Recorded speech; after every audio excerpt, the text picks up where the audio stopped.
ਸਾਧਵੀ Pragya Thakur BJP ਦੀ ਬੜੀ ਤੇਜ਼ ਤਰਾਰ leader ਨੇ। ਕੀ ਨੇ ਉਹਨਾਂ ਦੇ ਹੁਣ ਮੌਜੂਦਾ ਹਾਲਾਤ? ਅਦਾਲਤ ਤੋਂ ਇਸ ਕਰਕੇ ਛੁੱਟੀ ਹੈ ਉਹਨਾਂ ਦੀ ਕਿ ਮੈਂ ਨਿੱਜੀ ਤੌਰ ਤੇ ਪੇਸ਼ ਨਹੀਂ ਹੋਣਾ, ਮੇਰੀ ਸਿਹਤ ਠੀਕ ਨਹੀਂ। ਕੁਝ ਦਿਨ ਪਹਿਲਾਂ ਉਹਨਾਂ ਦੀ ਇੱਕ ਵੀਡੀਓ ਆਈ ਹੈ, ਉਹੋ ਹੀ ਭਗਵੇਂ ਕੱਪੜੇ ਪਾਏ ਹੋਏ ਨੇ ਬੀਬੀ ਜੀ ਨੇ ਜੀ ਤੇ ਬਾਸਕਟਬਾਲ ਖੇਡ ਰਹੇ ਨੇ। ਭਾਰਤੀ ਜਨਤਾ ਪਾਰਟੀ ਜਿਨ੍ਹਾਂ ਨੇ ਇੱਕ ਵੱਡੇ ਬੰਬ ਧਮਾਕੇ ਦੀ ਮੁੱਖ ਦੋਸ਼ੀ ਨੂੰ ਟਿਕਟ ਦਿੱਤੀ ਹੈ, ਮੈਂਬਰ ਪਾਰਲੀਮੈਂਟ ਲੋਕਾਂ ਨੇ ਉਹਨੂੰ ਵੋਟਾਂ ਪਾ ਕੇ ਭੇਜਿਆ ਹੈ, ਉਹਨਾਂ ਦਾ ਅਜਿਹਾ ਵਿਹਾਰ ਜਿਹੜਾ ਉਹ ਉਮੀਦ ਨਹੀਂ ਕੀਤੀ ਜਾਂਦੀ। ਇਹ ਕੋਈ ਚੰਗੀ ਗੱਲ। ਪੰਜਾਬ ਦੇ ਵਿੱਚ ਇੱਕ ਬਹੁਤ ਚਰਚਿਤ ਬੇਅਦਬੀ ਕਾਂਡ ਜਿਹੜਾ ਆ ਉਹਦੀ ਬਹੁਤ ਦਿਨਾਂ ਤੋਂ ਗੱਲ ਹੋ ਰਹੀ ਆ, ਕਿੱਥੇ ਕੁ ਪਹੁੰਚੀ ਆ ਜੀ ਗੱਲ? ਗੁਰੂ ਗ੍ਰੰਥ ਸਾਹਿਬ ਦੇ 115 ਦੇ ਕਰੀਬ ਪੱਤਰੇ ਜਿਹੜੇ ਨੇ, ਪੰਨੇ ਜਿਹੜੇ ਨੇ ਫਾੜੇ ਹੋਏ ਉਹ ਲੱਭਦੇ ਨੇ। ਹੁਣ ਇਸ ਮਾਮਲੇ ਦੇ ਵਿੱਚ ਅਕਾਲੀ ਸਰਕਾਰ, ਉਸ ਵੇਲੇ ਦੀ ਮੌਜੂਦਾ ਸਰਕਾਰ ਜਿਹੜੀ ਸੀ, ਉਹਨਾਂ ਤੇ ਬਹੁਤ ਇਲਜ਼ਾਮ ਲੱਗੇ ਕਿ ਇਹਨਾਂ ਨੇ ਦੋਸ਼ੀਆਂ ਨੂੰ ਫੜਨ ਲਈ ਕੋਈ ਸੁਚੱਜੀ ਕਾਰਵਾਈ ਪੁਲਿਸ ਕੋਲੋਂ ਨਹੀਂ ਕਰਵਾਈ। ਡੇਰਾ ਪ੍ਰੇਮੀਆਂ ਵੱਲ ਸੂਈ ਘੁੰਮਦੀ ਸੀ ਤੇ ਬਾਦਲਾਂ ਤੇ ਤਾਂ ਸਿਰਫ ਇੰਨੀ ਕੋ ਪੁਸ਼ਤਪਨਾਹੀ ਦਾ ਦੋਸ਼ ਹੈ ਕਿ ਬਾਦਲਾਂ ਨੇ ਡੇਰਾ ਪ੍ਰੇਮੀਆਂ ਨੂੰ ਬਚਾਉਣ ਲਈ ਕੁਝ ਨਾ ਕੁਝ ਕੀਤਾ ਹੋਵੇਗਾ, ਨਹੀਂ ਕੀਤਾ ਜਾਂ ਕੀਤਾ ਇਹ ਹੁਣ ਉਹ ਜਾਣਦੇ ਨੇ ਜੀ। ਹੁਣ ਇਸ ਮਾਮਲੇ ਦੇ ਵਿੱਚ ਇਸ ਜਿਹੜੀ, ਜਿਵੇਂ ਤੁਸੀਂ ਦੇਖਿਆ, ਸਿੱਟ ਨੂੰ ਰੱਦ ਕਰ ਦਿੱਤਾ, ਪਰ ਨਵੀਂ ਸਿੱਟ ਜਿਹੜੀ ਸੀ ਉਹ ਬਿਠਾ ਦਿੱਤੀ ਗਈ ਨਵੇਂ ਅਫਸਰ ਦੇ ਅੰਡਰ। ਉਹਨਾਂ ਨੇ ਕਿਹਾ ਕਿ ਅਸੀਂ ਇਸ ਵਿੱਚੋਂ ਬੇਅਦਬੀ ਕਾਂਡ ਦੀ ਜਿਹੜੀ ਜਾਂਚ ਹੈ ਮੁਕੰਮਲ ਕਰ ਲਈ ਤੇ ਉਸ ਦੀ ਰਿਪੋਰਟ ਜਿਹੜੀ ਅਸੀਂ ਸੌਂਪ ਦਿੱਤੀ ਹੈ ਜੀ। ਫਿਰ ਡੇਰਾ ਪ੍ਰੇਮੀਆਂ ਦੇ ਨਾਂ ਆਏ ਨੇ, ਉਹਨਾਂ ਵਿੱਚੋਂ 3-4 ਗ੍ਰਿਫਤਾਰ ਨੇ ਤੇ 3 ਕੋ ਭਗੌੜੇ ਦੱਸੇ ਜਾਂਦੇ ਨੇ। ਉਹਨਾਂ ਦੇ ਨਾਮ ਤੇ ਚਲਾਨ ਜਿਹੜੇ ਨੇ ਅਦਾਲਤ ਵਿੱਚ ਪੇਸ਼ ਕਰ ਦਿੱਤੇ ਗਏ ਨੇ ਕਿ ਇਹੋ ਹੀ ਮੁੱਖ ਦੋਸ਼ੀ ਨੇ ਤੇ ਇਹਨਾਂ ਨੇ ਇਹ ਸਾਰਾ ਕੁਝ ਕੀਤਾ ਹੈ।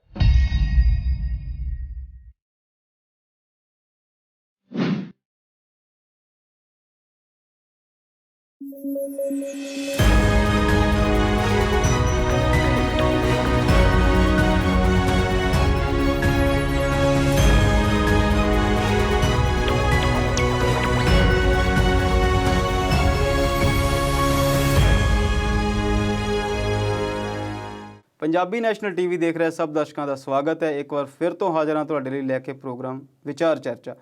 ਜਿਵੇਂ ਤੁਸੀਂ ਜਾਣਦੇ ਹੋ, ਇਸ ਪ੍ਰੋਗਰਾਮ ਵਿੱਚ ਅਸੀਂ ਕਾਫੀ ਮੁੱਦਿਆਂ 'ਤੇ ਚਰਚਾ ਕਰਦੇ ਹਾਂ ਜਿਹੜੇ ਸਾਡੀ ਜ਼ਿੰਦਗੀ ਨਾਲ ਜੁੜੇ ਹੋਏ ਨੇ। ਇਹਨਾਂ ਦੇ ਵਿੱਚੋਂ ਕਦੀ ਰਾਜਨੀਤਿਕ ਵੀ ਹੁੰਦੇ ਨੇ, ਸਮਾਜਿਕ ਵੀ ਹੁੰਦੇ ਨੇ ਤੇ ਆਰਥਿਕ ਜਗਤ ਨਾਲ ਜੁੜੇ ਹੋਏ ਵੀ ਨੇ। ਹੋਰ ਵੀ ਬਹੁਤ ਸਾਰੀਆਂ ਚੀਜ਼ਾਂ ਜਿਹੜੀਆਂ ਅਸੀਂ ਇਹਦੇ ਵਿੱਚ ਵਿਚਾਰ ਕਰਦੇ ਹਾਂ। ਅੱਜ ਇਸ ਪ੍ਰੋਗਰਾਮ ਵਿੱਚ ਸਾਡੇ ਨਾਲ ਸ਼ਾਮਲ ਨੇ ਸਰਦਾਰ ਕੁਲਦੀਪ ਸਿੰਘ ਜੀ ਹੀਰ। ਸਤਿ ਸ਼੍ਰੀ ਅਕਾਲ ਹੀਰ ਸਾਹਿਬ। ਸਤਿ ਸ਼੍ਰੀ ਅਕਾਲ ਹੀਰ ਸਾਹਿਬ, ਮੁੱਦਿਆਂ ਦੇ ਵਿਸਤਾਰ ਤੱਕ ਜਾਣ ਤੱਕ ਤੋਂ ਪਹਿਲਾਂ ਅਸੀਂ ਜੇ ਅੱਜ ਦੇ ਪਹਿਲੇ ਮੁੱਦੇ ਦੀ ਗੱਲ ਕਰੀਏ ਤੇ ਸਾਧਵੀ ਪ੍ਰਗਿਆ ਠਾਕੁਰ ਬੀਜੇਪੀ ਦੀ ਬੜੀ ਤੇਜ਼ ਤਰਾਰ ਲੀਡਰ ਨੇ, ਬਹੁਤ ਚਰਚਾ 'ਚ ਰਹਿੰਦੇ ਨੇ। ਉਹ ਭੋਪਾਲ ਤੋਂ MP ਨੇ। ਉਹਨਾਂ ਦੀ ਸਿਹਤ ਬਾਰੇ ਕੁਝ ਕਿਆਸ ਰਾਈਆਂ ਲੱਗਦੀਆਂ ਰਹੀਆਂ ਨੇ ਤੇ ਕੀ ਨੇ ਉਹਨਾਂ ਦੇ ਹੁਣ ਅੱਜ ਮੌਜੂਦਾ ਹਾਲਾਤ? ਇੱਕ ਤਾਂ ਇਹ ਗੱਲ ਕਿ ਚਰਚਾ ਵਿੱਚ ਨਹੀਂ, ਵਿਵਾਦਾਂ 'ਚ ਰਹਿੰਦੇ ਨੇ। ਬਿਲਕੁਲ ਜੀ, ਬਿਲਕੁਲ। ਉਹਨਾਂ ਦਾ ਜਿਹੜਾ ਪਿਛਲਾ ਹੈ ਉਹ ਮੈਂ ਥੋੜ੍ਹਾ ਜਿਹਾ ਰਿਪੀਟ ਕਰ ਦੇਵਾਂ, ਕਿਉਂਕਿ ਪਹਿਲਾਂ ਅਸੀਂ ਦੱਸ ਚੁੱਕੇ ਹਾਂ। ਸਾਧਵੀ ਪ੍ਰਗਿਆ ਸਿੰਘ ਠਾਕੁਰ ਜੀ, ਜਿਸ ਨੂੰ ਸਾਧਵੀ ਦੇ ਨਾਲ ਵੀ ਜਾਣਿਆ ਜਾਂਦਾ। ਬਿਲਕੁਲ। ਹੁਣ ਉਹਨਾਂ ਨੇ ਜਿਸ ਤਰ੍ਹਾਂ ਦਾ ਉਹਨਾਂ ਦਾ ਸਿਸਟਮ ਚੱਲਦਾ ਹੈ ਕਿ ਉਹਨਾਂ ਨੇ ਇੱਕ ਆਪਣੀ ਫੋਲੋਇੰਗ ਹੈ, ਲੋਕ ਉਹਨਾਂ ਦੇ ਪਿੱਛੇ ਲੱਗਦੇ ਨੇ ਜੀ। ਤੇ 2008 ਦੇ ਵਿੱਚ ਉਹਨਾਂ 'ਤੇ ਇੱਕ ਇਲਜ਼ਾਮ ਲੱਗਦਾ ਹੈ ਕਿ ਮਾਲੇਗਾਓਂ ਮਹਾਰਾਸ਼ਟਰ ਦੇ ਵਿੱਚ ਬੰਬ ਧਮਾਕਾ ਹੁੰਦਾ ਹੈ ਜੀ। ਮਸਜਿਦ ਦੇ ਬਾਹਰ ਇੱਕ ਮੋਟਰਸਾਈਕਲ 'ਤੇ ਰੱਖਿਆ ਗਿਆ ਬੰਬ ਫਟਦਾ ਤੇ 6 ਲੋਕਾਂ ਦੀ ਮੌਤ ਹੁੰਦੀ ਹੈ ਤੇ 100 ਤੋਂ ਵੱਧ ਜ਼ਖਮੀ ਹੋ ਜਾਂਦੇ ਨੇ ਜੀ। ਉਸ ਕੇਸ ਦੀ ਜਾਂਚ ਸ਼ੁਰੂ ਹੁੰਦੀ ਹੈ ਤੇ ਸਾਧਵੀ ਜੀ ਨੂੰ ਗ੍ਰਿਫਤਾਰ ਕੀਤਾ ਜਾਂਦਾ ਹੈ। 9 ਸਾਲ ਉਹ ਤਕਰੀਬਨ ਜੇਲ੍ਹ ਦੇ ਵਿੱਚ ਰਹਿੰਦੇ ਨੇ। 2017 ਜਾਂ 18 ਦੇ ਵਿੱਚ ਰਿਹਾ ਹੁੰਦੇ ਨੇ ਜੀ। ਇਸੇ ਦੌਰਾਨ ਖਬਰਾਂ ਵੀ ਆਉਂਦੀਆਂ ਨੇ ਕਿ ਉਹਨਾਂ ਨੂੰ ਜੇਲ੍ਹ ਦੇ ਵਿੱਚ ਸਪੈਸ਼ਲ ਟਰੀਟਮੈਂਟ ਮਿਲਦਾ ਹੈ ਤੇ ਉਹਨਾਂ 'ਤੇ ਕਾਫੀ ਜਿਹੜਾ ਕੈਦੀ ਜਿਹੜੇ ਨੇ ਉਹਨਾਂ 'ਤੇ ਮਿਹਰਬਾਨ ਨੇ ਜੀ ਤੇ ਉਹਨਾਂ ਨੂੰ ਇੱਕ ਆਪਣਾ ਲੀਡਰ ਮੰਨ ਕੇ ਚੱਲਦੇ ਨੇ ਤੇ ਉਹਨਾਂ ਦੀ ਸੇਵਾ ਕਰਦੇ ਨੇ। ਫਿਰ NIA, ਸਾਡੀ ਨੈਸ਼ਨਲ ਇਨਵੈਸਟੀਗੇਸ਼ਨ ਏਜੰਸੀ ਜਿਹੜੀ ਹੈ, ਉਹਨਾਂ ਨੇ ਕੁਝ ਸ਼ਰਤਾਂ ਨਰਮ ਕੀਤੀਆਂ, ਜ਼ਮਾਨਤ ਦਿੱਤੀ ਜੀ। ਬੜਾ ਸੀਰੀਅਸ ਕੇਸ ਸੀ, ਜ਼ਮਾਨਤ ਮਿਲੀ ਤੇ ਫਿਰ ਉਹਨਾਂ ਨੂੰ ਨਿੱਜੀ ਪੇਸ਼ੀ ਤੋਂ ਜਿਹੜੀ ਛੋਟ ਹੈ ਉਹ ਮਿਲ ਗਈ ਅਦਾਲਤ ਵਿੱਚ ਜੀ।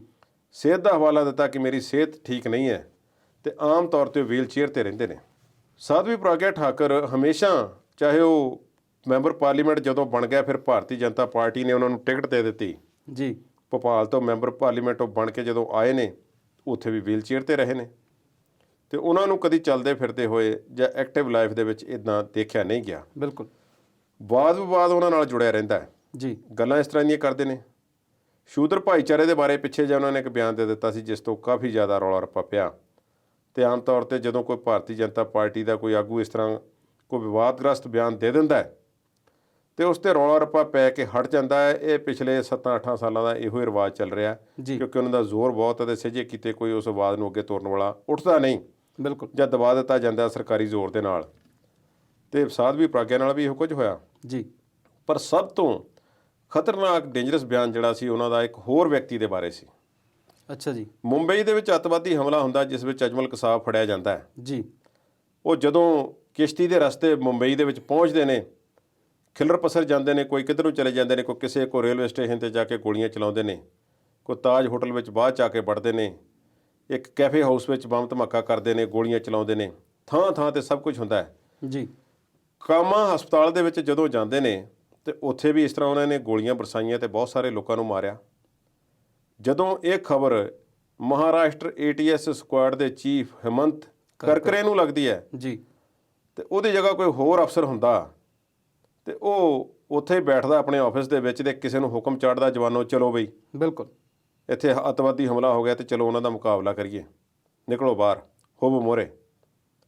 ਉਸਨੇ ਇਸ ਤਰ੍ਹਾਂ ਨਹੀਂ ਕੀਤੀ। ਜੀ ਗੱਡੀ ਚੁੱਕੀ, ਨਾਲ ਇੱਕ ਦੋ ਮੁਲਾਜ਼ਮ ਲਏ ਨੇ, ਇੰਨੀ ਵੱਡੀ ਪੋਸਟ ਤੇ ਹੋਣ ਦੇ ਬਾਵਜੂਦ ਗਨ ਚੁੱਕੀ ਹੈ ਆਪਣੀ ਤੇ ਕਾਮਾ ਹਸਪੀਟਲ ਪਹੁੰਚ ਗਏ ਨੇ, ਜਿੱਥੇ ਜਾ ਕੇ ਉਹਨਾਂ ਨੇ ਅੱਤਵਾਦੀਆਂ ਨੂੰ ਘੇਰਨ ਦਾ ਯਤਨ ਕੀਤਾ। ਇਹਨਾਂ ਕੋਲ ਉਹੀ ਪੁਰਾਣੇ ਹਥਿਆਰ ਸਨ ਜੀ ਤੇ ਉਹਨਾਂ ਕੋਲ ਅਤੀ ਆਧੁਨਿਕ ਸੈਮੀ ਆਟੋਮੈਟਿਕ ਰਾਈਫਲਾਂ ਤੇ ਪਤਾ ਨਹੀਂ ਕੀ ਸੀ ਉਹਨਾਂ ਕੋਲ। ਜੀ ਇੱਕ ਜਗ੍ਹਾ ਤੇ ਝਾੜੀਆਂ ਦੇ ਵਿੱਚ ਉਹ ਕਾਂ ਹਸਪੀਟਲ ਤੇ ਲਾਗੇ ਛੁਪ ਕੇ ਬੈਠੇ ਹੋਏ ਸਨ। ਜਦੋਂ ਇਹਨਾਂ ਦੀ ਗੱਡੀ ਆਈ ਤੇ ਉਹਨਾਂ ਨੇ ਗੋਲੀਆਂ ਬਰਸਾ ਕੇ ਉਹ ਜਿੰਨੇ ਵਿਅਕਤੀ ਸੀ ਮਾਰ ਦਿੱਤੇ, ਸ਼ਾਇਦ ਇੱਕ ਅੱਧਾ ਬਚ ਗਿਆ ਸੀ ਉਸ ਵਿੱਚੋਂ। ਜੀ ਹਿਮੰਤ ਕਰਕਰੇ ਦੀ ਵੀ ਮੌਕੇ ਤੇ ਮੌਤ ਹੋ ਗਈ। ਬਿਲਕੁਲ ਸ਼ਹੀਦ ਦਾ ਦਰਜਾ ਉਹਨਾਂ ਨੂੰ ਮਿਲਿਆ, ਕੌਮੀ ਸ਼ਹੀਦ ਦਾ। ਬਿਲਕੁਲ ਹਿਮੰਤ ਕਰਕਰੇ ਦਾ ਪੁਰਾਣਾ ਰਿਕਾਰਡ ਵੀ ਇਹੋ ਕੁਝ ਆਖਦਾ ਹੈ ਕਿ ਕਿਸ ਤਰ੍ਹਾਂ ਦੇ ਅਫਸਰ ਸਨ ਤੇ ਜਿਹੜੇ ਉਹਨਾਂ ਨਾਲ ਕੰਮ ਕਰਦੇ ਰਹੇ ਨੇ। ਉਹਨਾਂ ਨੇ ਬਾਅਦ ਵਿੱਚ ਕਿਤਾਬਾਂ ਵੀ ਲਿਖੀਆਂ ਨੇ ਕਿ ਕਿਸ ਤਰ੍ਹਾਂ ਮਾਣਮੱਤੇ ਅਫਸਰ ਸਨ ਜੀ ਤੇ ਦੇਸ਼ ਦੇ ਲਈ ਕੁਝ ਵੀ ਕਰਨ ਲਈ ਉਹ ਮਰ ਮਿਟਣ ਲਈ ਤਿਆਰ ਰਹਿੰਦੇ ਸਨ। ਜੀ ਹਿਮੰਤ ਕਰਕਰੇ ਜਦੋਂ ਸ਼ਹੀਦ ਹੋ ਜਾਂਦੇ ਨੇ ਜੀ ਤੇ ਹਿਮੰਤ ਕਰਕਰੇ ਜਿਹੜੇ ਨੇ ਉਹੀ ਵਿਅਕਤੀ ਨੇ ਜਿਹੜੇ ਮਾਲੇਗਾਂਵ ਬੰਬ ਧਮਾਕੇ ਦੀ ਜਾਂਚ ਕਰ ਰਹੇ ਨੇ ਤੇ ਸਾਧਵੀ ਪ੍ਰਾਗਿਆ ਤੇ ਜਿੰਨੀਆਂ ਧਾਰਾਵਾਂ ਲੱਗੀਆਂ ਤੇ ਜਿੰਨੇ ਕੇਸ ਇਸ ਤੇ ਪਏ ਤੇ ਜਿਹੜੇ ਜਾਂਚ ਦੀਆਂ ਤਾਰਾਂ ਜਦੋਂ ਪਿੱਛੇ ਨੂੰ ਜਾਂਚ ਚੱਲਦੀ ਜੁੜਦੀ ਸਾਧਵੀ ਨਾਲ ਜੁੜ ਗਈ ਤੇ ਹਿਮੰਤ ਕਰਕਰੇ ਹੀ ਸਨ ਜਿਨ੍ਹਾਂ ਨੇ ਉਹ ਸਾਰੇ ਕੇਸ ਦੀ ਪੈਰਵਾਈ ਕੀਤੀ।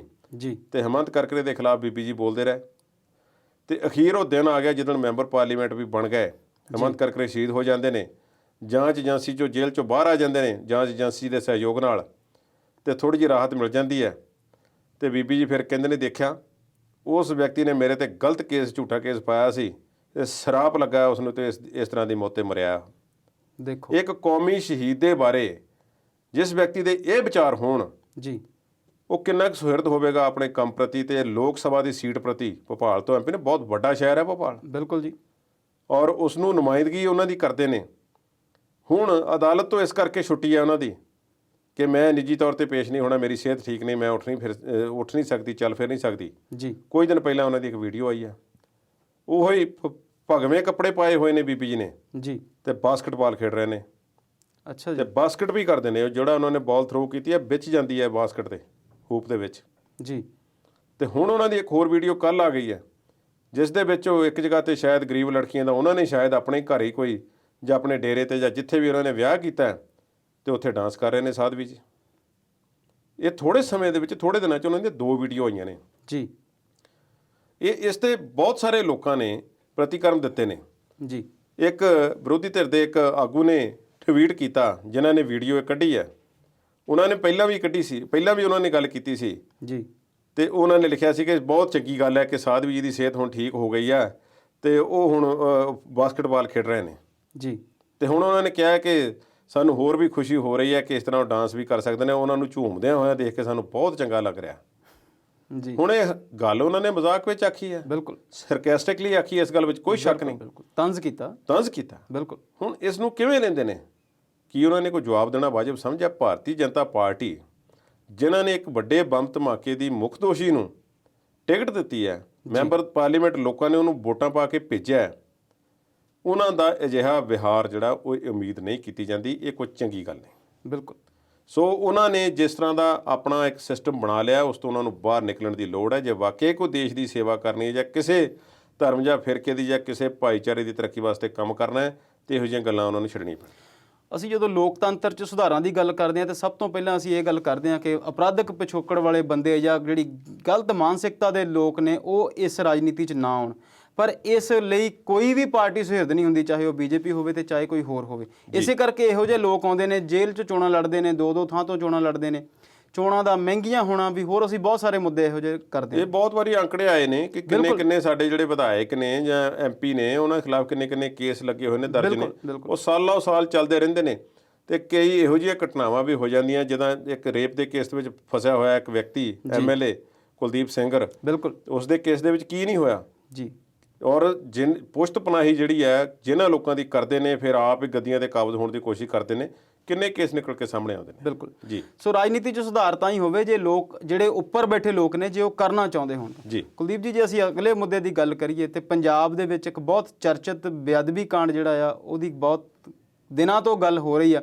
ਹਾਈ ਕੋਰਟ ਦੇ ਵਿੱਚ ਉਹ ਜਿਹੜੀ ਰਿਪੋਰਟ ਸੀ ਉਹ ਕੈਂਸਲ ਹੋਈ, ਫਿਰ ਦੁਬਾਰਾ ਨਵੀਂ ਸਿੱਟ ਬਣੀ ਤੇ ਹੁਣ ਉਹਦੇ 'ਚ ਪਿੱਛੇ ਜਿਹਾ ਜਾਪਦਾ ਸੀ ਕਿ ਬਹੁਤ ਤੇਜ਼ੀ ਨਾਲ ਉਹ ਸਿੱਟ ਜਿਹੜੀ ਆ ਉਹ ਕੰਮ ਕਰ ਰਹੀ ਆ। ਕਿੱਥੇ ਕੁ ਪਹੁੰਚੀ ਆ ਜੀ ਗੱਲ, ਤੇ ਹੁਣ ਇਹ ਵੀ ਗੱਲ ਦੇਖਣ ਵਾਲੀ ਬਣੇਗੀ ਕਿ ਚੋਣਾਂ ਤੋਂ ਪਹਿਲਾਂ ਮਸਲਾ ਹੱਲ ਹੋਵੇਗਾ ਜਾਂ ਹਾਲੇ ਉਲਝਿਆ ਹੀ ਰਹੇਗਾ। ਇਸ ਤਰ੍ਹਾਂ ਜੀ ਕਿ 2015 ਦੀ 1 ਜੂਨ ਨੂੰ ਬੁਰਜ ਜਵਾਹਰ ਸਿੰਘ ਵਾਲਾ ਪਿੰਡ ਦੇ ਵਿੱਚੋਂ ਗੁਰੂ ਗ੍ਰੰਥ ਸਾਹਿਬ ਦੇ ਸਰੂਪ ਚੋਰੀ ਹੁੰਦੇ ਨੇ ਜੀ। ਤੇ ਫਿਰ ਕੁਝ ਮਹੀਨਿਆਂ ਬਾਅਦ ਪੋਸਟਰ ਲੱਗਦੇ ਨੇ ਕਿ ਤੁਸੀਂ ਬਚਾ ਸਕਦੇ ਹੋ ਤੇ ਬਚਾ ਲਓ ਆਪਣੇ ਗੁਰੂ ਨੂੰ, ਇਸ ਤਰ੍ਹਾਂ ਦਾ ਕਈ ਕੁਝ ਭੱਦੀ ਸ਼ਬਦਾਵਲੀ ਲਿਖੀ ਗਈ ਜੀ। ਫਿਰ ਬਰਗਾੜੀ ਪਿੰਡ ਚੋਂ ਗੁਰੂ ਗ੍ਰੰਥ ਸਾਹਿਬ ਦੇ 115 ਦੇ ਕਰੀਬ ਪੱਤਰੇ ਜਿਹੜੇ ਨੇ, ਪੰਨੇ ਜਿਹੜੇ ਨੇ ਫਾੜੇ ਹੋਏ ਉਹ ਲੱਭਦੇ ਨੇ ਜੀ। ਉਹਨਾਂ ਦੀ ਬੇਅਦਬੀ ਕੀਤੀ ਗਈ, ਜਾਣਬੁੱਝ ਕੇ ਕੀਤੀ ਗਈ, ਇਸ ਗੱਲ ਵਿੱਚ ਕੋਈ ਸ਼ੱਕ ਨਹੀਂ ਸੀ। ਬਹੁਤ ਜ਼ਿਆਦਾ ਹਾਈਲਾਈਟ ਹੁੰਦਾ ਹੈ ਮਾਮਲਾ। ਬਿਲਕੁਲ। ਮੋਰਚੇ ਲੱਗਦੇ ਨੇ, ਬਹਿਬਲ ਕਲਾਂ ਗੋਲੀकांड ਤੇ ਕੋਟਕਪੂਰਾ ਗੋਲੀकांड ਇਸ ਦੇ ਵਿੱਚੋਂ ਅਖੀਰਲੀ ਉਪਜ ਵਜੋਂ ਨਿਕਲਦੇ ਨੇ ਜੀ। ਬਰਗਾੜੀ ਮੋਰਚਾ ਬਹੁਤ ਵੱਡੇ ਪੱਧਰ ਤੇ ਲੱਗਦਾ ਹੈ, ਮੋਰਚਾ ਚੁੱਕ ਲਿਆ ਜਾਂਦਾ ਹੈ, ਉਸ ਤੇ ਵੀ ਰੌਲਾ ਬਾਅਦ ਵਿੱਚ ਪੈਂਦਾ ਹੈ। ਬਿਲਕੁਲ। ਅੱਜ ਫੇਰ 2015 ਤੋਂ 6 ਸਾਲ ਬੀਤ ਜਾਣ ਦੇ ਬਾਵਜੂਦ ਵੀ ਇਹ ਮੁੱਦੇ ਜਿਉਂਦੇ ਤਿਉਂ ਖੜੇ ਨੇ। ਹੁਣ ਇਸ ਮਾਮਲੇ ਦੇ ਵਿੱਚ ਅਕਾਲੀ ਸਰਕਾਰ, ਉਸ ਵੇਲੇ ਦੀ ਮੌਜੂਦਾ ਸਰਕਾਰ ਜਿਹੜੀ ਸੀ, ਉਹਨਾਂ ਤੇ ਬਹੁਤ ਇਲਜ਼ਾਮ ਲੱਗੇ ਕਿ ਇਹਨਾਂ ਨੇ ਦੋਸ਼ੀਆਂ ਨੂੰ ਫੜਨ ਲਈ ਕੋਈ ਸੁਚੱਜੀ ਕਾਰਵਾਈ ਪੁਲਿਸ ਕੋਲੋਂ ਨਹੀਂ ਕਰਵਾਈ, ਜਾਂ ਜਿਸ ਤਰੀਕੇ ਦੀ ਜਾਂਚ ਜਾਂ ਜਿਸ ਤਰ੍ਹਾਂ ਦਾ ਕੰਮ ਹੋਣਾ ਚਾਹੀਦਾ ਸੀ ਉਹ ਨਹੀਂ ਹੋਇਆ। ਬਿਲਕੁਲ। ਹੁਣ ਅਸੀਂ ਜਾਂ ਵਿਦੇਸ਼ਾਂ ਵਿੱਚ ਬੈਠੇ ਹੋਏ ਲੋਕ ਜਾਂ ਦੂਰ ਪਾਰ ਬੈਠੇ ਹੋਏ ਸਿੱਖ ਭਾਈਚਾਰੇ ਦੇ ਜਾਂ ਕੋਈ ਵੀ ਲੋਕ, ਉਹ ਇਸ ਨੂੰ ਹੋਰ ਤਰੀਕੇ ਨਾਲ ਦੇਖਦੇ ਸਨ, ਪਰ ਜਿਹਨਾਂ ਲੋਕਾਂ ਦੇ ਸਾਹਮਣੇ ਸਾਰਾ ਕੁਝ ਵਾਪਰਿਆ ਉਸ ਨੂੰ ਇੱਕ ਵੱਖਰੇ ਤਰੀਕੇ ਨਾਲ, ਉਹਨਾਂ ਦਾ ਪਰਸਪੈਕਟਿਵ ਵੱਖਰਾ ਸੀ। ਬਿਲਕੁਲ। ਡੇਰਾ ਪ੍ਰੇਮੀਆਂ ਵੱਲ ਸੂਈ ਘੁੰਮਦੀ ਸੀ ਤੇ ਬਾਦਲਾਂ ਤੇ ਤਾਂ ਸਿਰਫ ਇੰਨੀ ਕੋ ਪੁਸ਼ਤ ਪਨਾਹੀ ਦਾ ਦੋਸ਼ ਹੈ ਕਿ ਬਾਦਲਾਂ ਨੇ ਡੇਰਾ ਪ੍ਰੇਮੀਆਂ ਨੂੰ ਬਚਾਉਣ ਲਈ ਕੁਝ ਨਾ ਕੁਝ ਕੀਤਾ ਹੋਵੇਗਾ, ਨਹੀਂ ਕੀਤਾ ਜਾਂ ਕੀਤਾ ਇਹ ਹੁਣ ਉਹ ਜਾਣਦੇ ਨੇ ਜੀ। ਹੁਣ ਇਸ ਮਾਮਲੇ ਦੇ ਵਿੱਚ ਇਸ ਜਿਹੜੀ, ਜਿਵੇਂ ਤੁਸੀਂ ਦੇਖਿਆ, ਸਿੱਟ ਨੂੰ ਰੱਦ ਕਰ ਦਿੱਤਾ ਜੀ, ਪਰ ਨਵੀਂ ਸਿੱਟ ਜਿਹੜੀ ਸੀ ਉਹ ਬਿਠਾ ਦਿੱਤੀ ਗਈ ਨਵੇਂ ਅਫਸਰ ਦੇ ਅੰਡਰ। ਉਹਨਾਂ ਨੇ ਕਿਹਾ ਕਿ ਅਸੀਂ ਇਸ ਵਿੱਚੋਂ ਬੇਅਦਬੀ ਕਾਂਡ ਦੀ ਜਿਹੜੀ ਜਾਂਚ ਹੈ ਮੁਕੰਮਲ ਕਰ ਲਈ ਤੇ ਉਸ ਦੀ ਰਿਪੋਰਟ ਜਿਹੜੀ ਅਸੀਂ ਸੌਂਪ ਦਿੱਤੀ ਹੈ ਜੀ। ਫਿਰ ਡੇਰਾ ਪ੍ਰੇਮੀਆਂ ਦੇ ਨਾਂ ਆਏ ਨੇ, ਉਹਨਾਂ ਵਿੱਚੋਂ 3-4 ਗ੍ਰਿਫਤਾਰ ਨੇ ਤੇ 3 ਕੋ ਭਗੌੜੇ ਦੱਸੇ ਜਾਂਦੇ ਨੇ। ਉਹਨਾਂ ਦੇ ਨਾਮ ਤੇ ਚਲਾਨ ਜਿਹੜੇ ਨੇ ਅਦਾਲਤ ਵਿੱਚ ਪੇਸ਼ ਕਰ ਦਿੱਤੇ ਗਏ ਨੇ ਕਿ ਇਹੋ ਹੀ ਮੁੱਖ ਦੋਸ਼ੀ ਨੇ ਤੇ ਇਹਨਾਂ ਨੇ ਇਹ ਸਾਰਾ ਕੁਝ ਕੀਤਾ ਹੈ।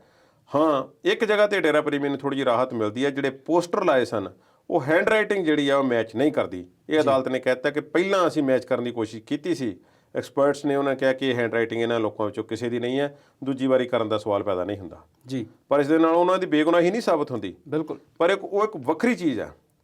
ਪਰ ਸਾਰੀਆਂ ਤਾਰਾਂ ਜੁੜਦੀਆਂ ਨੇ ਡੇਰਾ ਪ੍ਰੇਮੀਆਂ ਦੇ ਨਾਲ ਤੇ ਹੁਣ ਉਹ ਗ੍ਰਿਫਤਾਰ ਨੇ ਤੇ ਅਜੇ ਸਿਆਸਤ ਚਮਕੇਗੀ ਇਸ ਦੇ ਵਿੱਚ। ਗੋਲੀकांड ਦੀ ਜਿਹੜੀ ਜਾਂਚ ਹੈ ਉਸ ਮਾਮਲੇ ਦੇ ਵਿੱਚ ਪਰਮਰਾਜ ਸਿੰਘ ਉਮਰਾ ਨੰਗਲ ਜਿਹੜੇ ਮੁਅੱਤਲ ਨੇ ਜੀ, ਉਹਨਾਂ ਨੇ ਕਹਿ ਦਿੱਤਾ ਕਿ ਮੇਰਾ ਨਾਰਕੋ ਟੈਸਟ ਤੁਸੀਂ ਕਰਵਾ ਸਕਦੇ ਹੋ। ਮੈਂ ਜਿਹੜੀ ਵੀ ਗੋਲੀ ਚੱਲੀ ਹੈ ਜਾਂ ਕੁਝ ਵੀ ਹੋਇਆ, 3 ਅਧਿਕਾਰੀਆਂ ਤੇ ਇਸ ਵੇਲੇ ਜਿਹੜੇ ਆ ਸ਼ਿਕੰਜਾ ਕੱਸਿਆ, ਪਰਮਰਾਜ ਸਿੰਘ ਉਮਰਾ ਨੰਗਲ ਜੀ, ਚਰਨਜੀਤ ਸ਼ਰਮਾ ਤੇ ਸਾਡੇ ਸੁਮੇਧ ਸੈਣੀ ਜੀ। ਸੁਮੇਧ ਸੈਣੀ ਵੀ ਨਾਰਕੋ ਟੈਸਟ ਤੋਂ ਨਾ ਕਰਕੇ ਨੇ। ਬਿਲਕੁਲ। ਤੇ ਚਰਨਜੀਤ ਸ਼ਰਮਾ ਕਹਿੰਦੇ ਨੇ ਕਿ ਮੇਰੇ ਸਟੰਟ ਪਏ ਹੋਏ ਨੇ, ਨਾਰਕੋ ਟੈਸਟ ਨਾਲ ਮੇਰੇ ਸਰੀਰ ਨੂੰ ਕੋਈ ਪ੍ਰੋਬਲਮ ਹੋ ਸਕਦੀ ਹੈ, ਮੈਂ ਨਹੀਂ ਕਰਵਾਉਣਾ ਜੀ। ਤੇ ਇਹ ਕਹਿੰਦੇ ਮੇਰਾ ਭਾਵੇਂ 5 ਵਾਰੀ ਕਰਵਾ ਲਓ ਪਰ ਮੇਰੇ ਨਾਲ ਕੁੰਵਰ ਵਿਜੇ ਪ੍ਰਤਾਪ ਦਾ ਵੀ ਕਰਵਾਓ। ਬਿਲਕੁਲ। ਇਹ ਉਹਨਾਂ ਨੇ ਗੱਲ ਕੀਤੀ ਹੈ। ਇਸ ਗੱਲ ਦੇ ਪਿੱਛੇ ਉਹਨਾਂ ਦਾ ਕੀ ਮਕਸਦ ਹੈ ਉਹ ਜਾਣਦੇ ਨੇ, ਪਰ ਉਹ ਨਿਕਲਣਾ ਚਾਹੁੰਦੇ ਨੇ ਇਸ ਵਿੱਚੋਂ ਸਾਫ਼। ਉਹਨਾਂ ਕਿਹਾ ਜਿਹੜੀ ਵੀ ਕਾਰਵਾਈ ਹੋਈ ਹੈ ਇਹ ਚਰਨਜੀਤ ਸ਼ਰਮਾ ਉੱਥੇ ਪਹੁੰਚੇ ਨੇ, ਸਾਰਾ ਕੁਝ ਇਹਨਾਂ ਨੂੰ ਵੀ ਪਤਾ ਹੈ ਤੇ ਸੁਮੇਧ ਸੈਣੀ ਨੇ ਜਿਹੜੇ ਹੁਕਮ ਦਿੱਤੇ ਸਨ ਉਸ ਹਿਸਾਬ ਨਾਲ ਹੀ ਉੱਥੇ ਜਿਹੜੀ ਗੋਲੀ ਚੱਲੀ, ਜਿਵੇਂ ਵੀ ਚੱਲੀ ਹੈ, ਸਾਰਾ ਕੁਝ ਦਾ ਸਬੂਤ ਮੌਜੂਦ ਹੈ। ਇਸ ਗੱਲ ਦੇ ਵਿੱਚ ਲੁਕਿਆ ਹੋਇਆ ਕੁਝ ਨਹੀਂ ਤੇ ਇਸ ਵਿੱਚੋਂ ਨਿਕਲਣ ਦਾ ਯਤਨ ਕਰ ਰਹੇ ਨੇ ਜੀ। ਉਹਨਾਂ ਕਿਹਾ ਕਿ ਮੈਨੂੰ ਬਲੀ ਦਾ ਬੱਕਰਾ ਬਣਾਉਣ ਦੀ ਕੋਸ਼ਿਸ਼ ਕੀਤੀ ਜਾ ਰਹੀ ਹੈ, ਪਰ ਮੈਂ ਇਸ ਦੇ ਬਾਰੇ ਜੋ ਜਾਣਦਾ ਮੈਂ ਸਾਰਾ ਕੁਝ ਦੱਸਣ ਨੂੰ ਤਿਆਰ ਹਾਂ। ਬਿਲਕੁਲ। ਹੁਣ ਇਸ ਵੇਲੇ ਇਹ ਬੇਅਦਬੀ ਕਾਂਡ, ਕੋਟਕਪੂਰਾ ਗੋਲੀकांड ਤੇ ਬਹਿਬਲ ਕਲਾਂ ਗੋਲੀकांड, ਇਹਨਾਂ ਦੀ ਸਾਈਮਲਟੇਨੀਅਸਲੀ ਜਿਹੜੀ ਜਾਂਚ ਹੈ ਚੱਲਣੀ ਹੈ। ਅਜੇ ਕੁਝ ਸਮਾਂ ਚੱਲੇਗੀ, ਪਰ ਕੀ ਚੋਣਾਂ ਤੱਕ ਕਾਂਗਰਸ ਪਾਰਟੀ ਨੂੰ ਇਸ ਦੀ ਕੋਈ ਰਾਹਤ ਮਿਲੇਗੀ? ਕਿਉਂਕਿ ਸਹੁੰ ਖਾਧੀ ਹੋਈ ਹੈ ਕੈਪਟਨ ਸਾਹਿਬ ਨੇ ਕਿ ਸਜ਼ਾ ਦਿਵਾਉਣੀ ਹੈ ਤੇ ਮੈਂ ਦੋਸ਼ੀ ਫੜਨੇ ਨੇ। ਇਹ ਉਹਨਾਂ ਦਾ ਵਾਅਦਾ ਜਿਹੜਾ ਪੂਰਾ ਹੁੰਦਾ ਜਾਂ ਨਹੀਂ ਹੁੰਦਾ ਇਹ ਤੇ ਸਮਾਂ ਦੱਸੇ, ਕਿਉਂਕਿ ਕਾਨੂੰਨ ਦਾ ਜਿਹੜੀ ਚੱਕੀ ਹੈ ਇਹ ਸਮਾਂ ਬਹੁਤ ਲੈਂਦੀ ਹੈ, ਬਰੀਕ ਵੀ ਕਹਿੰਦੇ ਆ ਪੀਸਦੀ ਬਰੀਕ ਪੀਸ ਦੀ ਹੈ ਜੀ। ਜੀ। ਮੁੱਦੇ ਬਣਦੇ ਰਹਿੰਦੇ ਨੇ, ਰਾਜਨੀਤੀ ਹੁੰਦੀ ਰਹਿੰਦੀ ਹੈ, ਚੋਣਾਂ ਆਉਣਗੀਆਂ ਫਿਰ ਮੁੱਦੇ ਬਣਨਗੇ। ਇੱਕ ਬ੍ਰੇਕ ਤੋਂ ਬਾਅਦ ਦੇਖਦੇ ਹਾਂ ਕਿਹੜੇ ਮੁੱਦੇ ਬਚੇ ਨੇ ਸਾਡੇ ਕੋਲ ਚਰਚਾ ਲਈ।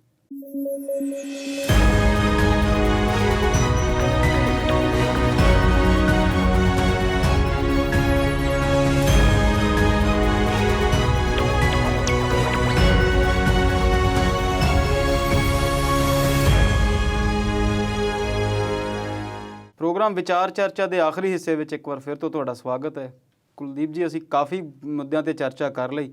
ਪ੍ਰਧਾਨ ਮੰਤਰੀ ਸਾਹਿਬ ਨੂੰ ਇੱਕ ਨਵੀਂ ਰਮਾਇਣ ਗਿਫਟ ਮਿਲੀ ਹੈ ਜੀ, ਉਹ ਕਿਹਨੇ ਦਿੱਤੀ ਆ ਤੇ ਉਹਦਾ ਕੀ ਕਹਾਣੀ ਹੈ? ਇਹ ਕਹਿੰਦੇ ਜੀ ਰਾਮਾਇਣ ਬਾਈ ਗੁਰੂ ਗੋਬਿੰਦ ਸਿੰਘ ਜੀ। ਇਸ ਦੀ ਪਹਿਲੀ ਕਾਪੀ ਜਿਹੜੀ ਹੈ ਉਹ ਨਰਿੰਦਰ ਮੋਦੀ ਨੂੰ ਉਹਨਾਂ ਦੇ ਗ੍ਰਹਿ ਵਿਖੇ ਜਾ ਕੇ ਜਿਹੜੀ ਸੌਂਪੀ ਗਈ ਹੈ ਜੀ। ਇੱਕ ਬਹੁਤ ਮਸ਼ਹੂਰ ਵਕੀਲ ਨੇ, ਸਾਬਕਾ ਰਾਜ ਸਭਾ ਮੈਂਬਰ ਨੇ, KTS ਤੁਲਸੀ ਉਹਨਾਂ ਦਾ ਨਾਂ ਹੈ ਜੀ। ਉਹ ਲਿਖਦੇ ਨੇ ਕਵੀ ਤੇਜਪਾਲ ਸਿੰਘ ਤੁਲਸੀ ਜੀ। ਪੰਜਾਬ ਦੇ ਹੁਸ਼ਿਆਰਪੁਰ ਦੇ ਜੰਮਪਲ ਨੇ। Punjab and Haryana high court ਦੇ ਵਿੱਚ ਉੱਘੇ ਵਕੀਲ ਰਹਿ ਚੁੱਕੇ ਨੇ। ਹੁਣ ਸੁਪਰੀਮ ਕੋਰਟ ਦੇ ਵਿੱਚ ਵੀ ਬੜੇ ਲੰਬੇ ਸਮੇਂ ਤੋਂ ਉੱਘੇ ਵਕੀਲ ਨੇ ਜੀ। ਸਰਕਾਰੀ ਦਰਬਾਰੇ ਚੰਗੀ ਉਹਨਾਂ ਦੀ ਪਹੁੰਚ ਰਹਿੰਦੀ ਹੈ ਜੀ। ਕਿਸੇ ਦੀ ਵੀ ਸਰਕਾਰ ਹੋਵੇ। ਉਹ ਖਬਰਾਂ 'ਚ ਰਹਿੰਦੇ, ਰਾਜ ਸਭਾ ਦੇ ਮੈਂਬਰ ਜਿਵੇਂ ਪਹਿਲਾਂ ਦੱਸਿਆ। ਬਿਲਕੁਲ। ਤੇ ਉਹਨਾਂ ਨੇ ਕਈ ਹਾਈ ਪ੍ਰੋਫਾਈਲ ਕੇਸ ਹੱਲ ਜਿਹੜੇ ਨੇ ਉਹ ਹੱਲ ਕੀਤੇ ਨੇ ਜਾਂ ਲੜੇ ਹੋਏ ਨੇ। ਜੀ। ਕਈਆਂ ਦੇ ਵਿੱਚ ਉਹਨਾਂ ਨੂੰ ਕਾਮਯਾਬੀ ਹੋਈ ਹੈ। ਇੱਥੋਂ ਤੱਕ ਇਹ ਵੀ ਆਖਿਆ ਜਾਂਦਾ ਕਿ ਪ੍ਰੋਫੈਸਰ ਦਵਿੰਦਰਪਾਲ ਭੁੱਲਰ ਦੀ ਫਾਂਸੀ ਦੀ ਸਜ਼ਾ ਨੂੰ ਉਮਰ ਕੈਦ ਦੇ ਵਿੱਚ ਤਬਦੀਲ ਕਰਾਉਣ ਦੇ ਵਿੱਚ ਉਹਨਾਂ ਦਾ ਕਾਫੀ ਵੱਡਾ ਹੱਥ ਹੈ। ਜੀ। ਕਈ ਕੇਸ ਉਹਨਾਂ ਨੇ ਕਥਿਤ ਤੌਰ ਤੇ ਨਾ ਵੀ ਕਰ ਦਿੱਤੇ ਜਿਹੜੇ ਉਹਨਾਂ ਨੂੰ ਠੀਕ ਨਹੀਂ ਸੀ ਲੱਗਦੇ। ਜੀ। ਉਹਨਾਂ ਨੇ ਫਾਈਟ ਕੀਤੇ ਨੇ ਕਈ ਕੇਸ। ਹੁਣ ਉਹ ਕਹਿੰਦੇ ਨੇ ਕਿ ਮੇਰੇ ਮਾਤਾ ਜੀ, ਸਵਰਗੀ ਮਾਤਾ ਜੀ, ਉਸ ਦੁਨੀਆ ਵਿੱਚ ਨਹੀਂ। ਉਹਨਾਂ ਨੇ ਇੱਕ ਕਿਤਾਬ ਲਿਖੀ ਹੈ, ਬਲਜੀਤ ਕੌਰ ਤੁਲਸੀ ਉਹਨਾਂ ਦਾ ਨਾਮ ਹੈ ਜੀ। ਉਹਨਾਂ ਨੇ ਇੱਕ ਕਿਤਾਬ ਜਿਹੜੀ ਸੀ ਉਹਨਾਂ ਦੁਆਰਾ ਲਿਖੀ ਹੋਈ, ਉਸ ਨੂੰ ਦੁਬਾਰਾ ਰੀਪ੍ਰਿੰਟ ਕਰਾ ਕੇ ਰਾਮਾਇਣ ਬਾਈ ਗੁਰੂ ਗੋਬਿੰਦ ਸਿੰਘ ਜਿਹੜੀ ਹੈ ਮੈਂ ਨਰਿੰਦਰ ਮੋਦੀ ਨੂੰ ਉਹਦੀ ਪਹਿਲੀ ਕਾਪੀ ਸੌਂਪ ਦਿੱਤੀ ਹੈ ਜੀ। ਹੁਣ ਮੇਰੀ ਜਿੰਨੇ ਕੋ ਵਿਦਵਾਨਾਂ ਨਾਲ ਅੱਜ ਗੱਲ ਹੋਈ ਇਸ ਮੁੱਦੇ ਤੇ ਕਿ ਕੀ ਗੁਰੂ ਗੋਬਿੰਦ ਸਿੰਘ ਜੀ ਨੇ ਕੋਈ ਰਾਮਾਇਣ ਲਿਖੀ ਹੈ, ਰਾਮ ਅਵਤਾਰ ਦੇ ਨਾਂ ਹੇਠ ਪੰਜਾਬੀ ਭਾਸ਼ਾ ਵਿਭਾਗ ਦੀ ਇੱਕ ਕਿਤਾਬ ਵੀ ਛਪੀ ਹੋਈ ਹੈ ਜੀ। ਉਹ ਫਿਰ ਇਹਨਾਂ ਦੇ ਬੀਬੀ ਜੀ ਦਾ ਹੀ ਨਾਮ ਹੈ ਬਲਜੀਤ ਤੁਲਸੀ ਜੀ। ਔਰ ਉਹ ਕਿਤਾਬ ਜਿਹੜੀ ਹੈ ਉਹ ਭਾਸ਼ਾ ਵਿਭਾਗ ਵੱਲੋਂ ਪਹਿਲਾਂ ਛਪੀ ਹੈ, ਜਿਸ ਦੇ ਵਿੱਚ ਇਹ ਦੱਸਿਆ ਜਾਂਦਾ ਹੈ ਕਿ ਗੁਰੂ ਗੋਬਿੰਦ ਸਿੰਘ ਜੀ ਨੇ ਰਾਮ ਅਵਤਾਰ ਦੇ ਨਾਂ ਹੇਠ ਜਿਹੜੀ ਕਿਤਾਬ ਹੈ, ਇੱਕ ਰਚਨਾ ਜਿਹੜੀ ਹੈ ਰਚੀ ਹੋਈ ਹੈ ਜੀ। ਇਸੇ ਤਰ੍ਹਾਂ ਕ੍ਰਿਸ਼ਨ ਅਵਤਾਰ ਵੀ ਹੈ। ਹੁਣ ਇਹ ਹੈ ਜਾਂ ਨਹੀਂ ਹੈ, ਦਸਮ ਗ੍ਰੰਥ ਦੇ ਬਾਰੇ ਸਾਡੇ ਵਿਦਵਾਨ ਬਹੁਤ ਤਰੀਕਿਆਂ ਨਾਲ ਵੰਡੇ ਹੋਏ ਨੇ ਜੀ। ਮੈਂ ਉਸ ਪਾਸੇ ਵੱਲ ਨਹੀਂ ਜਾਣਾ ਚਾਹੁੰਦਾ ਬਿਲਕੁਲ, ਕਿਉਂਕਿ ਬੜਾ ਵਿਵਾਦਗ੍ਰਸਤ ਵੀ ਮੁੱਦਾ ਹੈ, ਸੈਂਸਿਟਿਵ ਵੀ ਹੈ, ਤੇ ਮੈਂ ਸਹੀ ਮਾਇਨੇ ਦੇ ਵਿੱਚ ਇਸ ਪ੍ਰਤੀ ਕੋਈ ਮੈਂ ਇਸ ਤਰ੍ਹਾਂ ਦੀ ਜਾਣਕਾਰੀ ਰੱਖਦਾ ਵੀ ਨਹੀਂ ਵੀ ਮੈਂ ਇਸ 'ਤੇ ਕੋਈ ਫੈਸਲਾ ਦੇ ਸਕਾਂ ਜਾਂ ਕੋਈ ਕਮੈਂਟ ਪਾਸ ਕਰ ਸਕਾਂ। ਬਿਲਕੁਲ। ਇਹ ਸਾਡੇ ਵਿਦਵਾਨਾਂ ਨੇ, ਸ਼੍ਰੋਮਣੀ ਗੁਰਦੁਆਰਾ ਪ੍ਰਬੰਧਕ ਕਮੇਟੀ ਨੇ, ਸਿੰਘ ਸਾਹਿਬਾਨ ਨੇ, ਸਾਰਿਆਂ ਨੇ ਫੈਸਲਾ ਕਰਨਾ ਹੈ ਕਿ ਸਹੀ ਕੀ ਹੈ, ਬਿਲਕੁਲ ਇਹ ਹੈ ਚੀਜ਼ ਜਾਂ ਨਹੀਂ ਹੈ। ਪਰ ਮੈਂ ਵਕੀਲ ਸਾਹਿਬ ਦੀ ਮੈਂ ਗੱਲ ਕਰਨੀ ਚਾਹਾਂਗਾ, ਜੇ ਉਹਨਾਂ ਦੇ ਮਾਤਾ ਜੀ ਨੇ ਕਿਤਾਬ ਲਿਖੀ ਹੈ ਤੇ ਨਰਿੰਦਰ ਮੋਦੀ ਨੂੰ ਉਹਦੀ ਪਹਿਲੀ ਕਾਪੀ ਸੌਂਪਣ ਦਾ ਕੀ ਅਰਥ ਨਿਕਲਦਾ ਜੀ। ਖਾਸ ਤੌਰ ਤੇ ਜਦੋਂ ਅਸੀਂ ਭਾਰਤ ਇੱਕ ਬਹੁਤ ਅਜੀਬ ਜਿਹੇ ਮੋੜ ਤੇ ਖੜਾ ਹੋਵੇ ਬਿਲਕੁਲ ਧਰਮ ਨੂੰ ਲੈ ਕੇ, ਜਿੱਥੇ ਕਈ ਤਰ੍ਹਾਂ ਦੀਆਂ ਥਿਊਰੀਜ਼ ਪਹਿਲਾਂ ਨਿਕਲ ਕੇ ਸਾਹਮਣੇ ਆਉਂਦੀਆਂ ਨੇ। ਜੀ। ਹਰ ਵੇਲੇ ਸਿੱਖ ਪੰਥ ਦੇ ਵਿੱਚ ਰੌਲਾ ਪੈਂਦਾ ਕਿ RSS ਦੀ ਦਖਲਅੰਦਾਜ਼ੀ ਜਿਹੜੀ ਹੈ ਸਿੱਖ ਕੌਮਾਂ ਦੇ ਵਿੱਚ ਵੱਧ ਰਹੀ ਹੈ, ਤੇ ਬਹੁਤ ਸਾਰੇ RSS ਦੇ ਵਿਅਕਤੀ ਜਿਹੜੇ ਨੇ ਜਾਂ ਆਪਣੇ ਤਰੀਕੇ ਨਾਲ ਕੁਝ ਗੱਲਾਂ ਚਲਾਉਣ ਦੀ ਇੱਥੇ ਕੋਸ਼ਿਸ਼ ਕਰਦੇ ਰਹਿੰਦੇ ਨੇ ਜੀ। ਇਸ ਅਜਿਹੇ ਮੌਕੇ ਤੇ ਜੇ ਕਿਤਾਬ ਕੋਈ ਹੈ ਵੀ ਜਾਂ ਰਾਮਾਇਣ ਲਿਖੀ ਵੀ ਹੋਵੇ, ਵੈਸੇ ਤਾਂ ਵਿਦਵਾਨ ਇੱਕ ਨਾਲ ਮੇਰੀ ਗੱਲ ਹੋਈ ਸੀ, ਉਹ ਕਹਿੰਦੇ ਨੇ ਕਿ ਉਹ ਨਹੀਂ ਸਿਰਫ ਉਹਨਾਂ ਨੇ ਉਲੱਥਾ ਕੀਤਾ ਹੈ, ਜਿਵੇਂ ਪੁਰਾਤਨ ਰਾਮਾਇਣਾਂ ਲਿਖੀਆਂ ਹੋਈਆਂ ਨੇ ਉਹਨਾਂ ਦਾ ਉਲੱਥਾ ਹੋ ਸਕਦਾ ਹੈ, ਇਸ ਤਰ੍ਹਾਂ ਦਾ ਜੀ ਹੋਵੇ ਜਾਂ ਨਾ ਹੋਵੇ ਕੁਝ ਵੀ ਨਹੀਂ ਹੈ। ਗੁਰਬਾਣੀ ਵਿੱਚ ਵੀ ਥਾਂ ਥਾਂ ਤੇ ਹਵਾਲੇ ਨੇ, ਉਸ ਪਾਸੇ ਅਸੀਂ ਨਹੀਂ ਜਾਂਦੇ ਜੀ। ਪਰ ਨਰਿੰਦਰ ਮੋਦੀ ਨੂੰ ਉਸ ਕਿਤਾਬ ਸੌਂਪਣੀ ਮੈਂ ਵਾਜਬ ਨਹੀਂ ਸਮਝਦਾ। ਬਿਲਕੁਲ। ਜੇ ਵਾਕਿਆ ਹੀ ਉਹਨਾਂ ਨੇ ਕੋਈ ਮਾਰਕੇ ਦਾ ਕੰਮ ਕੀਤਾ ਹੈ ਤੇ ਨਰਿੰਦਰ ਮੋਦੀ ਨੂੰ ਜਾ ਕੇ ਸੌਂਪਣ ਨਾਲੋਂ ਪਹਿਲਾਂ ਉਹ ਪਹਿਲਾਂ ਆਮ ਪਾਠਕਾਂ ਦੇ ਹਵਾਲੇ ਕਰਦੇ ਜੀ, ਜਾਂ ਸ਼੍ਰੋਮਣੀ ਗੁਰਦੁਆਰਾ ਪ੍ਰਬੰਧਕ ਕਮੇਟੀ ਕੋਲ ਲੈ ਕੇ ਆਉਂਦੇ, ਕੋਈ ਮਾਨਤਾ ਮਿਲਦੀ ਕਿਸੇ ਪਾਸਿਓਂ ਤਾਂ ਫਿਰ ਕਿਸੇ ਕੋਲ ਵੀ ਜਾਂਦੇ। ਬਿਲਕੁਲ। ਇਹ ਤੇ ਮੈਨੂੰ ਇਸ ਤਰ੍ਹਾਂ ਲੱਗਦਾ ਹੈ ਕਿ ਜਿਵੇਂ ਉਹਨਾਂ ਨੇ ਕੋਈ ਆਪਣਾ ਪਰਸਨਲ ਕੋਈ ਲਿੰਕ ਬਣਾਉਣ, ਸਥਾਪਿਤ ਕਰਨ ਦੀ ਕੋਸ਼ਿਸ਼ ਕੀਤੀ ਹੋਵੇ, ਤੇ ਸ਼ਾਇਦ ਰਾਜ ਸਭਾ ਦੀ ਦੁਬਾਰਾ ਮੈਂਬਰਸ਼ਿਪਾਂ ਖੁੱਲ੍ਹਣ ਜਾ ਰਹੀਆਂ ਹੁਣ ਜਾਂ ਕੋਈ ਇਸ ਤਰ੍ਹਾਂ ਦੀ ਗੱਲ ਹੋਵੇ, ਉਹਨਾਂ ਨੂੰ ਅਜਿਹਾ ਨਹੀਂ ਕਰਨਾ ਚਾਹੀਦਾ ਸੀ। ਸੈਂਸਿਟਿਵ ਮੁੱਦਾ, ਇਸ 'ਤੇ ਹਿਸਾਬ ਨਾਲ ਹੀ ਚੱਲਣਾ ਚਾਹੀਦਾ ਜੀ। ਮੈਨੂੰ ਇਹਦਾ ਲੱਗਦਾ ਕਿ ਅਮਰਤਾ ਪ੍ਰੀਤਮ ਇਹ ਕਹਿ ਕਰਦੇ ਸੀਗੇ ਕਿ ਇਤਫਾਕਨ ਕੁਝ ਨਹੀਂ ਹੁੰਦਾ, ਬਹੁਤ ਚੀਜ਼ਾਂ ਜਿਹੜੀਆਂ ਇਰਾਦਤਨ ਹੁੰਦੀਆਂ, ਪਲੈਨਿੰਗ ਹੁੰਦੀ ਹੈ। ਹੋ ਸਕਦਾ ਇਹਦੇ ਪਿੱਛੇ ਕੁਝ ਪਲੈਨਿੰਗ ਹੋਵੇ ਜੀ, ਕਿਉਂਕਿ ਲੀਡਰਾਂ ਦੇ ਦਿਮਾਗ 'ਚ ਵੋਟਾਂ ਤੇ ਚੱਲਦੀਆਂ ਰਹਿੰਦੀਆਂ ਨੇ ਜੀ। ਅਸੀਂ ਅਗਲੇ ਮੁੱਦੇ ਦੀ ਗੱਲ ਕਰੀਏ ਤੇ ਪੰਜਾਬ ਨੇ ਕਹਿੰਦੇ ਸਫਾਈ ਬਹੁਤ ਕਰ ਦਿੱਤੀ ਹੈ, ਤੇ ਉਹ ਕੀ ਕਹਾਣੀ ਹੈ ਜੀ? ਇੱਕ ਸਾਡੇ ਸੱਜਣ ਮਿੱਤਰ ਕਿਹਾ ਕਰਦੇ ਨੇ, ਜੀ। ਉਹ ਕਹਿੰਦੇ ਨੇ ਕਿ ਜਿਸ ਦੇਸ਼ ਦੇ ਵਿੱਚ ਅਜੇ ਤੱਕ ਇੱਥੇ ਦੇ ਬਸ਼ਿੰਦਿਆਂ ਨੂੰ ਇਹ ਦੱਸਣਾ ਪਵੇ ਕਿ ਤੁਸੀਂ ਜਿਹੜਾ ਲੈਟਰਿਨ ਬਾਥਰੂਮ ਯੂਜ਼ ਕਰਨੇ ਨੇ ਜਾਂ ਬਾਹਰ ਖੇਤਾਂ 'ਚ ਜਾਣਾ ਜਾਂ ਖੁੱਲ੍ਹੇ ਵਿੱਚ ਸ਼ੌਚ, ਬਿਲਕੁਲ ਇਹ ਜਿਹੜਾ ਹੈ ਨਾ ਲਫ਼ਜ਼ ਸ਼ੌਚ ਸਾਡੇ ਆ ਵੜ ਗਿਆ ਪੰਜਾਬ ਦੇ ਵਿੱਚ, ਜੀ ਪਖਾਨਾ ਖੁੱਲ੍ਹੇ ਵਿੱਚ ਕਰਨਾ ਹੈ, ਬਿਲਕੁਲ ਉਹ ਜਿਹੜਾ ਹੈ ਉਹ ਦੱਸਣਾ ਪਵੇ ਤੇ ਤੁਸੀਂ ਉਹਨਾਂ ਤੋਂ ਚੰਗੀ ਸਰਕਾਰ ਚੁਣਨ ਦੀ ਉਮੀਦ ਕਿਵੇਂ ਰੱਖ ਸਕਦੇ ਹੋ। ਬਿਲਕੁਲ ਇੰਟਰਸਟਿੰਗ ਅੰਕੜੇ ਪੰਜਾਬ ਵਿੱਚ ਵੀ ਸਾਹਮਣੇ ਆਏ ਸੀ ਜਦੋਂ ਪੰਜਾਬ ਦੇ ਸਕੂਲਾਂ ਦੀਆਂ ਡਿਊਟੀਆਂ ਟੀਚਰਾਂ ਦੀਆਂ ਲਾ ਦਿੱਤੀਆਂ ਗਈਆਂ ਜੀ ਕਿ ਦੱਸੋ ਜਿੱਥੇ ਤੁਹਾਡਾ ਸਕੂਲ ਹੈ ਉੱਥੇ ਕੌਣ ਵਿਅਕਤੀ ਕਿੰਨੇ ਜਾਂਦੇ ਨੇ ਬਿਲਕੁਲ ਬਿਲਕੁਲ ਤੇ ਕਿਸ ਤਰੀਕੇ ਨਾਲ ਜਾਂਦੇ ਨੇ। ਉਹ ਸਾਰੇ ਅੰਕੜੇ ਬੜੇ ਇੰਟਰਸਟਿੰਗ ਹਾਸੋਹੀਣੇ ਵੀ ਸਨ। ਜੀ ਇਹ ਗੱਲ ਵਾਕਿਆ ਹੀ ਸਹੀ ਹੈ ਕਿ ਸਾਨੂੰ ਇਸ ਗੱਲ ਦੀ ਅਜੇ ਤੱਕ ਬਹੁਤ ਚੰਗੇ ਤਰੀਕੇ ਨਾਲ ਸੋਝੀ ਹੋ ਜਾਣੀ ਚਾਹੀਦੀ ਸੀ। ਜੀ ਪਰ ਅਸੀਂ ਹਾਲਤ ਤੇ ਵੇਖੀਏ ਨਾ, ਜਦੋਂ ਅਸੀਂ ਕਿਸੇ ਬੱਸ ਸਟੈਂਡ ਤੇ ਜਾਂਦੇ ਆ, ਜਿਹੜੇ ਉੱਥੇ ਬਾਥਰੂਮ ਹੁੰਦੇ ਨੇ ਹੁਣ ਤੇ ਅੱਗੇ ਨਾਲੋਂ ਸੁਧਾਰ ਕਰ ਦਿੱਤਾ ਗਿਆ ਕੁਝ, ਜੀ ਜਾਂ ਸਾਡੇ ਕਈ ਹੋਰ ਇੱਦਾਂ ਦੇ ਸਥਾਨ ਨੇ, ਤਹਿਸੀਲਾਂ ਨੇ, ਸੁਵਿਧਾ ਕੇਂਦਰ ਨੇ, ਹੋਰ ਇਸ ਤਰ੍ਹਾਂ ਦੇ ਗਵਰਨਮੈਂਟ ਆਫਿਸਿਸ ਨੇ, ਕਦੇ ਬਾਥਰੂਮਾਂ ਦੇ ਹਾਲਾਤ ਵੇਖੇ ਨੇ ਉੱਥੇ? ਬੱਸ ਸਟੈਂਡ ਚਲ ਜਾਓ, ਸਰਕਾਰੀ ਹਸਪਤਾਲ ਚਲ ਜਾਓ, ਕਚਹਿਰੀਆਂ ਚਲ ਜਾਓ, ਸੁਧਾਰ ਵਾਲੀ ਜਿਹੜੀ ਤੁਸੀਂ ਬਹੁਤ ਗੱਲ ਬੁਰਾ ਹਾਲ ਕੀਤੀ ਆ ਉਹ ਹਾਲੇ ਹੋਇਆ ਨਹੀਂ ਹੈ ਜੀ। ਖੈਰ ਇਹ ਪੰਜਾਬ ਨੂੰ ਇੱਥੇ ਕਹਿੰਦੇ ਕਿ ਗ੍ਰੇਡ A++ ਮਿਲਿਆ ਹੈ ਓਪਨ ਦੇ ਵਿੱਚ, ਜਿਹੜਾ ਖੁੱਲ੍ਹੇ ਦੇ ਵਿੱਚ ਜਾਣਾ ਹੈ ਪਖਾਨਾ, ਜੀ ਉਸ ਚੀਜ਼ ਦੇ ਵਿੱਚ ਪੰਜਾਬ ਨੇ ਬਾਕੀ ਨਾਲੋਂ ਮਾਰਕਾਂ ਭਰ ਲਿਆ। ਗੁਆਂਢੀ ਸੂਬਿਆਂ ਨਾਲੋਂ ਵੀ ਚੰਗੇ ਨੰਬਰ ਆਏ ਨੇ ਤੇ ਬਾਕੀ ਨਾਲੋਂ ਵੀ ਠੀਕ ਨੇ, ਜਦ ਕਿ ਕੌਮੀ ਔਸਤ ਦਾ ਜਿਹੜੀ 80% ਹੈ ਤੇ ਪੰਜਾਬ ਦੇ ਵਿੱਚ 90% ਤੋਂ ਵੱਧ ਇਹ ਦੱਸੀ ਗਈ ਹੈ ਕਿ ਸ਼ਹਿਰੀ ਵਸੋਂ ਨੂੰ ਲੈ ਕੇ ਇਹ ਚੀਜ਼ ਕੰਟਰੋਲ ਕਰ ਲਈ ਗਈ ਹੈ। ਤੇ ਜ਼ਿਆਦਾ ਸਮੱਸਿਆ ਹੈ ਵੀ ਸ਼ਹਿਰਾਂ ਵਿੱਚ ਸੀ, ਔਰ ਇੱਥੇ ਜਿਹੜੇ ਜਿੰਨੇ ਵੀ ਖਾਲੀ ਸਥਾਨ ਹੁੰਦੇ ਸੀ, ਤੁਸੀਂ ਅਕਸਰ ਜਿਹੜਾ ਉੱਥੇ ਤੁਸੀਂ ਇਸ ਤਰ੍ਹਾਂ ਦਾ ਤੁਸੀਂ ਵੇਖ ਸਕਦੇ ਸੀ। ਪਰ ਜੇ ਸਰਕਾਰ ਨੇ ਕੰਟਰੋਲ ਕਰ ਲਿਆ ਤੇ ਸਰਕਾਰ ਇਸ ਨੂੰ ਆਪਣੀ ਪ੍ਰਾਪਤੀ ਹੁਣ ਗਿਣਾ ਰਹੀ ਹੈ। ਪਰ ਸਰਕਾਰ ਨੇ ਇਹ ਗੱਲ ਕਹਿ ਦਿੱਤੀ ਹੈ, ਪੰਜਾਬ ਸਰਕਾਰ ਨੇ, ਕਿ ਜਿਹੜਾ ਅਸੀਂ ਪਿਛਲੇ ਸਮੇਂ 'ਚ ਕੋਈ ਲੋਨ ਵਗੈਰਾ ਦੇ ਕੇ ਘਰ ਅਸੀਂ ਲੈਟਰਿਨ ਬਾਥਰੂਮ ਜਿਹੜੇ ਬਣਾਏ ਨੇ ਜਾਂ ਖੱਡੇ ਬਣਵਾਏ ਨੇ ਜਾਂ ਕੋਈ ਇਸ ਤਰ੍ਹਾਂ ਦਾ ਸਿਸਟਮ ਕ੍ਰੀਏਟ ਕਰਨ ਦਾ ਅਸੀਂ ਯਤਨ ਕੀਤੇ ਨੇ, ਉਹਨਾਂ ਕਰਕੇ ਫਰਕ ਪਿਆ, ਜ਼ਾਹਿਰਾ ਤੌਰ ਤੇ ਫਰਕ ਪਿਆ ਹੋਵੇਗਾ। ਪਰ ਅਜੇ ਦਮਗਜੇ ਮਾਰਨ ਵਾਲੀ ਗੱਲ ਕੋਈ ਨਹੀਂ, ਅਜੇ ਸਿਰਫ ਸ਼ੁਰੂਆਤ ਹੈ ਜੀ, ਅਜੇ ਸਿਰਫ ਸ਼ੁਰੂਆਤ ਹੈ। ਸਾਨੂੰ ਬਹੁਤ ਦੂਰ ਜਾਣਾ ਅਸੀਂ ਤੇ ਸਾਨੂੰ ਉਸ ਪ੍ਰਤੀ ਗੰਭੀਰਤਾ ਨਾਲ ਸੋਚਣ ਦੀ ਲੋੜ ਹੈ। ਮੈਂ ਦੱਸ ਦੇਵਾਂ ਇੱਥੇ ਕਿ ਜਿਹੜਾ ਸਵੱਛ ਭਾਰਤ ਦਾ ਮਿਸ਼ਨ ਹੈ, ਇਸ ਦੇ ਵਿੱਚ ਬਹੁਤ ਸਾਰੀਆਂ ਊਣਤਾਈਆਂ ਨੇ ਜੀ। ਧੱਕੇ ਨਾਲ ਰੇਟਿੰਗ ਜਿਹੜੀ ਹੈ ਸਕੂਲਾਂ ਦੇ ਵਿੱਚ ਬੱਚਿਆਂ ਤੋਂ ਉੱਤੇ ਦਵਾਈ ਜਾਂਦੀ ਹੈ ਕਿ 5 ਸਟਾਰ ਜਾਂ 8 ਜਾਂ 9 ਨੰਬਰ ਦੇ ਦਿਓ 10 ਚੋਂ ਤੇ ਸਾਡਾ ਜ਼ਿਲ੍ਹਾ ਅੱਗੇ ਨਾਲੋਂ ਬਿਹਤਰ ਹੋਵੇਗਾ ਸਾਬਤ। ਇਹੋ ਜਿਹੀਆਂ ਗੱਲਾਂ ਵੱਲ ਸਾਨੂੰ ਜਾਣ ਦੀ ਲੋੜ ਨਹੀਂ। ਇਹ ਸਫਾਈ ਸਾਨੂੰ ਇਸ ਕਰਕੇ ਲੋੜ ਹੈ ਕਿਉਂਕਿ ਅਸੀਂ ਇੱਥੇ ਰਹਿਣਾ ਹੈ ਤੇ ਸਾਨੂੰ ਸਾਫ਼ ਸੁਥਰੇ ਥਾਂ ਵਿੱਚ ਰਹਿਣ ਦੀ ਆਦਤ ਪੈਣੀ ਚਾਹੀਦੀ ਹੈ ਤੇ ਸਰਕਾਰਾਂ ਇਸ ਦੇ ਵਿੱਚ ਆਪਣਾ ਯੋਗਦਾਨ ਪਾਉਣ ਤੇ ਲੋਕ ਆਪਣਾ ਫਰਜ਼ ਸਾਂਭ ਲੈਣ। ਇੱਥੋਂ ਫਿਰ ਗੱਲ ਤੁਰੇਗੀ। ਦੋ ਗੱਲਾਂ ਨੇ ਜੀ, ਪਹਿਲਾਂ ਤੇ ਉਹ ਬਹੁਤ ਗੰਭੀਰ ਨੇ 2022 ਦੀਆਂ ਚੋਣਾਂ ਲਈ, ਬਾਕੀ ਗੱਲਾਂ ਉਹ ਬਾਅਦ ਚ ਕਰਨਗੇ। ਤੇ ਸਫਾਈ ਜਿਹੜੀ ਆ ਉਹਦੀ ਲੋੜ ਤਾਂ ਪਵੇ ਜੇ ਸਾਡੀ ਮਾਨਸਿਕਤਾ ਠੀਕ ਹੋ ਜਾਏ, ਅਸੀਂ ਗੰਦ ਹੀ ਨਾ ਫੈਲਾਈਏ ਜੀ।